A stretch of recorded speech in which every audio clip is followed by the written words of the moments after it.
دور نبوی میں خلا ہوا تھا. جمیلہ بنت ثابت انصاری رضی اللہ تعالی عنہا رسول اللہ صلی اللہ علیہ وسلم کے پاس آئیں. صحیح بخاری کی حدیث ہے. شادی ہوئی, پہلے اپنے میاں کو دیکھا نہیں تھا انہوں نے. جب پہلی رات میں میاں کو دیکھا تو ان کو اندازہ ہو گیا کہ بھئی یہ تو شکل و صورت کے لحاظ سے میرے لیول کے بالکل بھی نہیں ہے. تو وہ نبی کے پاس آ گئیں فوراً کہ یا رسول اللہ کہ میں ثابت الانصاری کے دین اور اخلاق پر مجھے کوئی اعتراض نہیں ہے, بہت نائس پرسن, بہت نیک آدمی, بہت نیک, بی من الجمال ما ترا, میں جس قدر خوبصورت ہوں آپ جانتے ہیں, لیکن ثابت الانصاری قد کے لحاظ سے چھوٹے, رنگ کے لحاظ سے انتہائی سیاہ, تو کسی بھی لحاظ سے ان میں اٹریکشن میرے لیے نہیں ہے. بالکل جوڑ کی شادی نہیں ہوئی ہے یہ, مجھے خلا چاہیے. مجھے کیا چاہیے؟ خلا. خلا کا مطلب شوہر سے طلاق. خلا کا مطلب وہ نہیں ہوتا جو آج کل عدالتوں نے بنا دیا ہے کہ اور عدالت خود سے کچھ دے دے. مطلب یہ ہے کہ شوہر سے اس شرط پہ طلاق چاہیے کہ مہر واپس کرنے کے لیے تیار ہوں. ایسی طلاق کو خلا کہا جاتا ہے. ہوتی وہ طلاق ہی ہے اور دیتا وہ شوہر ہی ہے, کیونکہ ڈیورس شوہر کے علاوہ کوئی بھی نہیں دے سکتا. جج صرف اپنی بیوی کو طلاق دے سکتا ہے, دوسروں کی بیویوں کو جج کو ڈیورس دینے کا رائٹ نہیں ہے. یہ عدالتوں میں بہت بڑا مسئلہ کھڑا ہوا ہے آج کل, اور اس کے خلاف آواز نہیں اٹھائی جا رہی. یہ بھی تو میں بار بار کہتا رہتا ہوں, یہ تو زنا کا پورا ایک اڈا بنا دیا عدالتوں نے. جو عورت جا رہی ہے خلا کی ڈگری پکڑائی, وہ کہیں اور شادی کر رہی ہے, حرام شادیاں ہو رہی ہیں, وہ نہیں ہو رہی شادی. تو کسی بھی مسلک میں اس کی اجازت نہیں ہے. چند صورتوں میں عدالت نکاح کو ختم کر سکتی ہے, چند ایک صورتیں, وہ بہت شاذ و نادر ہے. خیر, تو آپ صلی اللہ علیہ وسلم نے ان کے میاں کو بلایا اور فرمایا دے دو طلاق اس کو, مشورے کے طور پر. طلقھا, ان کو کیا کرو, طلاق دے دو. کہ آپ جانتے تھے کہ یہ چلو ایک غلطی ہو گئی نکاح کر کے, اب اس کو باقی رکھنا اس سے بڑی غلطی ہوگی, نہیں لڑتے رہیں گے تو چھوڑ دو اس کو. اس سے بھی پتہ چلتا ہے کہ ہمارے معاشرے میں جو طلاق کو بہت معیوب سمجھا جاتا ہے نا, طلاق معیوب ہے اتنی نہیں ہے جتنی سمجھا جاتا ہے. نہیں, یہ سر پٹول رہے ہیں تو چھوڑو یار, تمیز سے علیحدگی اختیار کر دو. اتنا زیادہ نہیں, ہندوؤں کی طرح نہیں ہے کہ آسمانوں پہ جوڑے بنتے ہیں تو وہ ایلفی سے چپک گئے ہیں. اب حقیقت ہے یہ تو ہندو عیسائیوں کی باتیں ہیں جو گراؤنڈ ریئلٹی سے ہٹ کر ہوتی ہیں کہ جوڑے آسمانوں پہ بنتے ہیں, وہ بن گئے. جوڑے آسمانوں پہ بنتے ہیں, ٹوٹتے بھی آسمانوں پہ ہی ہیں. ٹوٹنا بھی آسمان پہ ہی لکھا ہوا ہوتا ہے کہ یہ نہیں چلیں گے تو چلو بھائی تمیز سے الگ ہو جاؤ.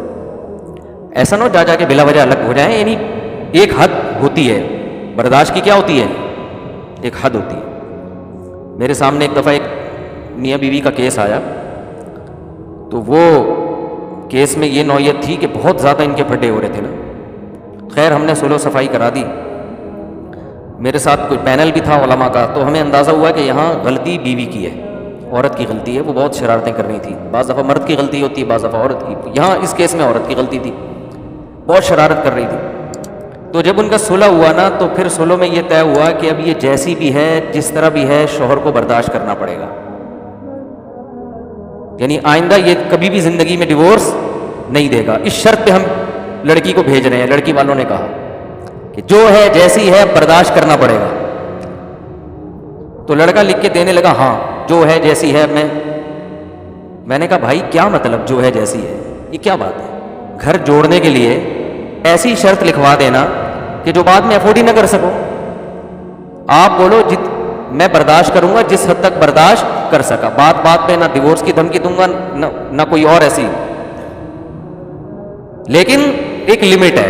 اس لمٹ کو اگر کراس کیا تو نہیں چلے گا. بس خام خواہ کہ نہیں بلا وجہ کی فضول قسم کی باتیں کہ نہیں بھی جو ہے جیسا ہے, بس نہیں جو ہے جیسا ہے. کیوں بھائی جو ہے جیسا ہے کیوں؟ دنیا میں کہیں بھی ایسا نہیں ہوتا. آپ اپنی دکان میں ملازم رکھو, ملازم کہے جو جیسے رہوں گا بس مجھے برداشت کرنا پڑے گا. آپ بولے گا بھائی میرا کاروبار کا بیڑا غرق ہو جائے گا. جیسے تو مطلب تو یہاں بیٹھ کر سٹا بھی پی سکتا ہے, تو چرس کی دکان بھی بنا سکتا ہے اس کو. ٹھیک ہے کچھ چیزیں برداشت کر لوں گا, کچھ تمہیں بھی برداشت کرنی پڑے گی.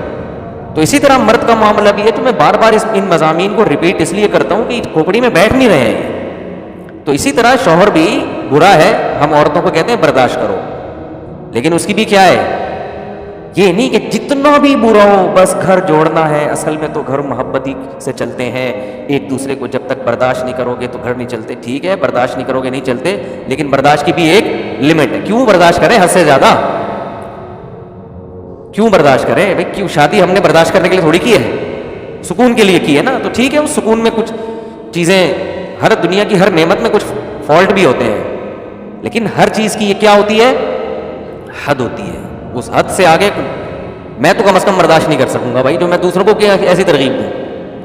ایک چیز لمٹ ہوتی ہے نا، ایک لمٹ کے بعد آدمی کی کھوپڑی گھومنا شروع. کہتے بھائی وہ میرے پاس آتے ہیں کہ صبح شام کہ بیگم صاحب یہ بھی نہیں کرتی، یہ بھی نہیں کرتی، یہ بھی نہیں کرتی، یہ بھی نہیں کرتی، یہ بات بھی نہیں مانتی، جب چاہیں پر چھڑا کے گھر سے باہر بھی چلی جاتی ہے، نہ ابا کی خدمت نہ اماں کی خدمت، کچھ بھی نہیں مان رہی، ایک کسی چیز میں شوہر کو فالو نہیں کر رہی. میں کہتا ہوں بھائی جان چھڑاؤ، تم نے اگر خالی ثواب کے لیے کسی عورت پہ خرچ کرنا ہے تو عیدی سینٹر میں بہت ساری بیوہ عورتیں ہیں جن کو تم جا کے کھلا دیا کرو، جب کسی کام کی نہیں ہے.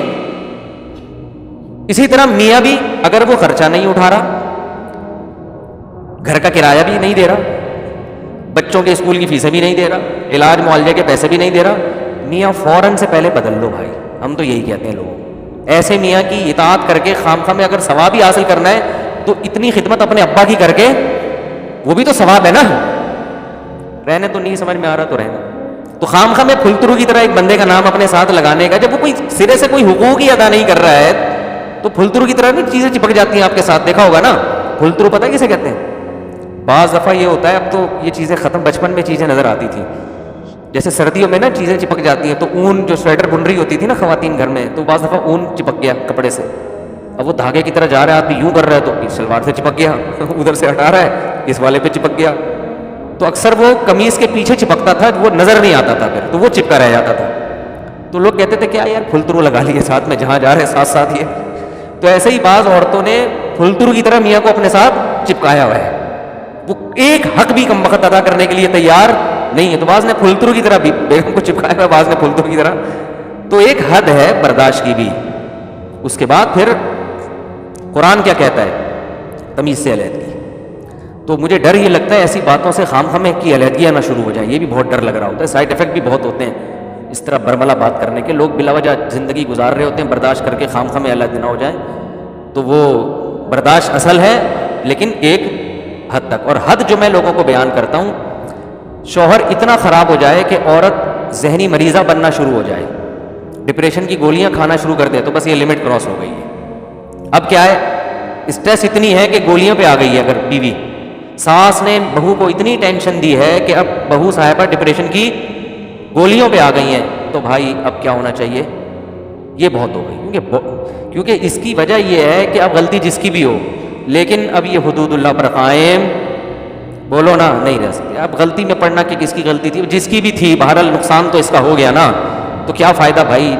میاں کو سمجھانا چاہیے جان چھوڑاؤ، چھوڑ دو اس کو، بشرطے کہ عورت راضی ہو. راضی نہیں ہے تو پھر تو وہ اور سے زیادہ بڑی ٹینشن. دو گولیاں کھا رہی ہے، پتہ چلا طلاق کے بعد 4 گولیاں کھا رہی ہے بیٹھ کے. تو مرد اگر اتنا خراب ہے نا کہ عورت اسٹریس میں آ گئی، ڈپریشن میں آ گئی ہے، تو پھر میری رائے یہ ہے کہ صحت پہلے ہے میاں. کیونکہ تھوڑے دن میں یہ پاگل جب ایک دفعہ اسٹریس اور ڈپریشن کی گولیوں پہ آ جائے نا اور اصل حل نہ کیا جائے اس اسٹریس کا، تو پھر یہ گولیوں کی تعداد بڑھتی ہی ہے، کم نہیں ہوتی. اور پھر یہ پاگل ہی ہو کے مرے گی بیچاری. حقیقت بتا رہا ہوں میں، یہ پھر پاگل ہونے کے علاوہ اس کا کوئی انجام نہیں ہے. تو پاگل ہونے سے پہلے الگ کر دیا جائے، یہ زیادہ بہتر ہے. آدمی ڈپریشن میں نہیں آتا، آدمی اگر ڈپریشن میں نہیں آتا، وہ اس کی وجہ یہ ہے کہ وہ جو اگر بیوی الٹی سیدھی بھی مل جائے نا، وہ گھر سے باہر نکل جاتا ہے، بھاگ جاتا ہے وہ گھر سے. وہ بیچاری کہاں بھاگ کے جائے گی نا، پھر وہ جا کے دوستوں پہ نکال دیتا ہے. بہت سارے آپشن. مرد اتنی جلدی گھریلو حالات کی وجہ سے ڈپریشن میں نہیں آتا، سمجھ رہے ہو؟ تو اس کے اصول کچھ اور ہیں. ٹھیک ہے. تو خیر بات کہاں سے کہاں چلی گئی؟ جو میں اصل عرض کر رہا تھا کہ حضرت ثابت رضی اللہ تعالیٰ عنہ کی زوجہ آئیں، یا رسول اللہ میرا ان کے ساتھ گزارا بالکل بھی نہیں ہو سکتا، میں انتہائی خوبصورت عورت ہوں اور یہ انتہائی شکل و صورت کے لحاظ سے کم ہے. لیکن ان کے الفاظ کیا تھے کہ مجھے ان کی دینداری اور ان کے اخلاق پر کوئی اعتراض نہیں ہے. تو نبی نے ان کو کہا کہ دے دو طلاق، انہوں نے دے دی. عقل مند تھے، جانتے تھے کہ گزارا نہیں ہو سکتا، تو خام خواہ ایسے گھر کو زبردستی گھسیٹنے کا کیا فائدہ؟ ورنہ مرد ظالم بھی ہوتے ہیں، لٹکا دیتے ہیں، نہیں بھائی بس جیسا تیسا ہے، تو اس میں فائدہ نہیں.